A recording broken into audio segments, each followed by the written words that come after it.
Hello विद्यार्थी मित्रों, आप સૌનું આપની યુટ્યુબ ચેનલ પર હાર્દિક સ્વાગત છે।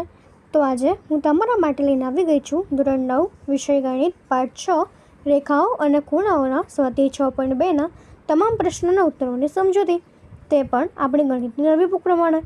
તે પહેલાં તમે જો સ્વાધ્યાય 6.1નો વિડીયો ન જોયો હોય તો જરૂરથી જોઈ લેજો અને આપણી ચેનલને લાઇક અને સબસ્ક્રાઈબ જરૂરથી કરી દેજો। તો ચાલો સ્વાધ્યાય 6.2ની શરૂઆત કરીએ। તો અહીં સ્વાધ્યાય 6.2નો આપણો પહેલો પ્રશ્ન છે। આકૃતિમાં જો AB સમાંતર CD સમાંતર EF અને Y/Z બરાબર 3/7 છે તો Xનું મૂલ્ય શોધો।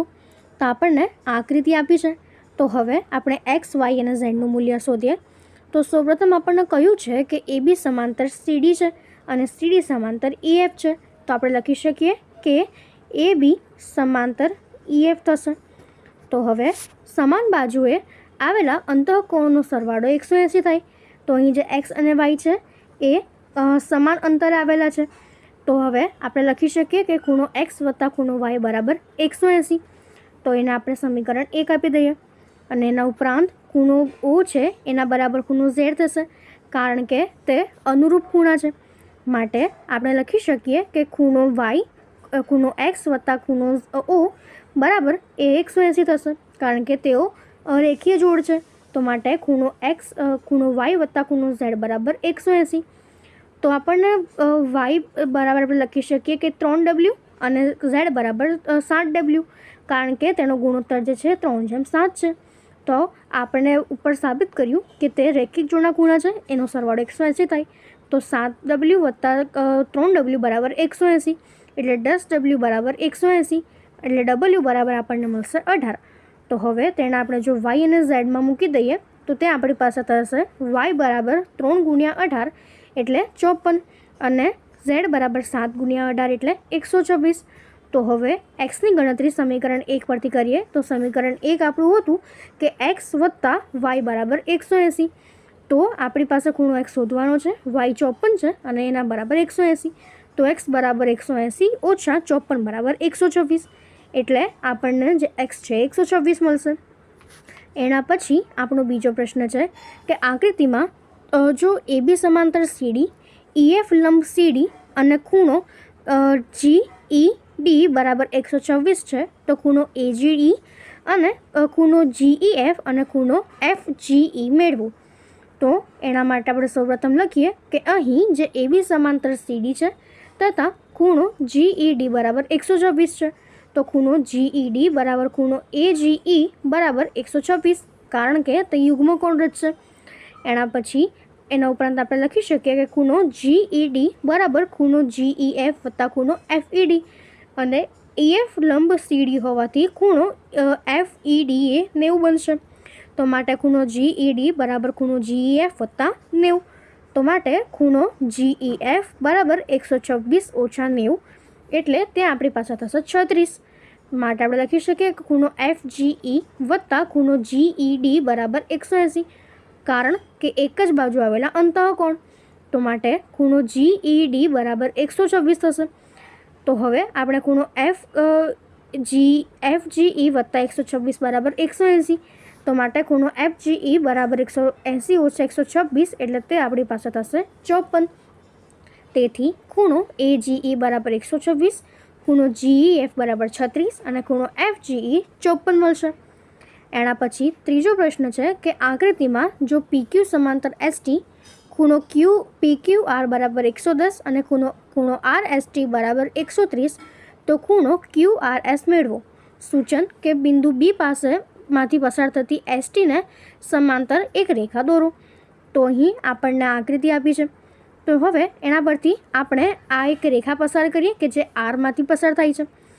હવે એના પછી આપણે લખી શકીએ કે આપણે જાણીએ છીએ કે એક જ બાજુ આવેલા અંતઃકોણનો સરવાળો 180 થાય છે, માટે ખૂણો PQR વત્તા ખૂણો QRX બરાબર 180 થશે। તો અહીં આપણને ખૂણો PQR છે 110 આપ્યો છે વત્તા ખૂણો QRX શોધવાનો છે અને એનો સરવાળો 180 થાય, માટે ખૂણો QRX બરાબર 180 ઓછા 110 એટલે તે આપણને મળશે 70। આ જ રીતે ખૂણો RST વત્તા ખૂણો SRY બરાબર 180 થશે। તો માટે 130 વત્તા ખૂણો SRY બરાબર 180, એટલે ખૂણો SRY બરાબર 180 ઓછા 130 બરાબર 50. હવે XY રેખા સાથે બનતા ખૂણા પરથી ખૂણો QRX વત્તા ખૂણો QRS વત્તા ખૂણો SRY બરાબર 180, એટલે ખૂણો QRX 70, ખૂણો QRS શોધવાનું છે અને ખૂણો SRY એ 50 છે અને એનો સરવાળો આપણી પાસે 180 થશે. માટે જે ખૂણો QRS છે એ થશે આપણી પાસે 180 ઓછા 70 ઓછા 50 એટલે 60 થશે. તો આપણને જે ખૂણો QRS છે 60 મળ્યો.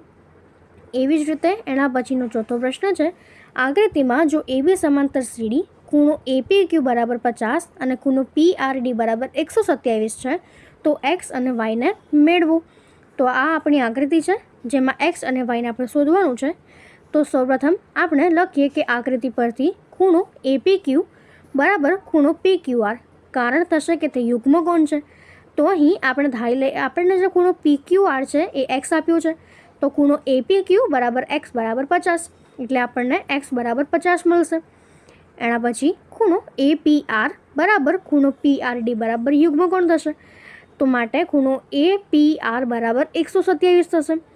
હવે આપણે જાણીએ છીએ કે ખૂણો APR બરાબર ખૂણો APQ વત્તા ખૂણો QPR, તો માટે આપણને પાસે જે ખૂણો APR છે 127, પછી ખૂણો APQ છે 50 છે, તો ખૂણો QRP બરાબર 127 ઓછા 50 બરાબર Y, તો માટે Y બરાબર 77. તો આપણને આ રીતે જે Y છે એ 77 મળ્યા. હવે એના પછીનો પાંચમો પ્રશ્ન છે, આકૃતિમાં PQ અને RS બે અરીસા છે, તે બંને એકબીજાને સમાંતર રાખેલા છે. એક આપાત કિરણ AB PQ ને B પર અથડાય છે અને પરાવર્તિત કિરણ માર્ગ BC પર ચાલીને અરીસા RS ને C પર અથડાય છે તથા ફરી કિરણ CD પર પરાવર્તિત થઈ જાય છે. તો સાબિત કરું કે AB સમાંતર CD છે. તો આપણે તેના માટે લખીએ અને આ પ્રમાણેની આકૃતિ દોરીએ કે જેમાં ખૂણાઓને 1, 2 અને 3, 4 એમ નંબર આપીએ. તો હવે આપણે લખીએ કે પ્રથમ બે રેખાઓ BE અને CF દોરવાની છે. તેથી BE લંબ PQ અને CF લંબ RS થાય. આથી PQ થી સમાંતર RS અને BE સમાંતર CF થશે. આપણે જાણીએ છીએ કે આપાત કોણ બરાબર પરાવર્તન કોણ, કારણ કે પ્રતિબિંબ બિંદુનું નિયમ છે. આથી ખૂણો 1 બરાબર ખૂણો 2 અને ખૂણો 3 બરાબર ખૂણો 4 થશે.